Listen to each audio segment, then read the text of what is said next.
What's up, air gunners? So if you own a day-state Delta Wolf and you have a programmer, I'm gonna maybe save you some serious hassle because there's some issues with the software and how it's writing to the actual air rifle. So let's get into the programmer. I'll move you over here and we start this up.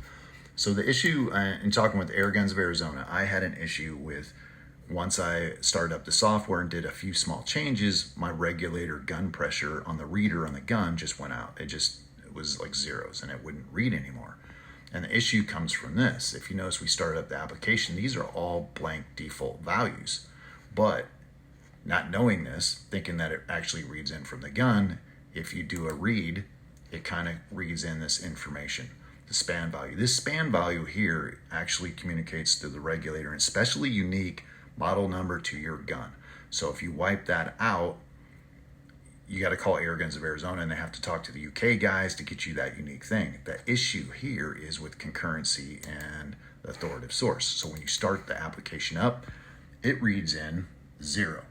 Well, me just playing with it like a lot of other guys, I was like, yeah, I'm going to change the display brightness and then do a write. Well, these values are 0. So if you read it in, you'll see it changes to 140 and all this other information is set there. So here's the deal. The software, if I was doing this, I do software engineering for a living. If I was writing this, I wouldn't even allow them to mess with this field.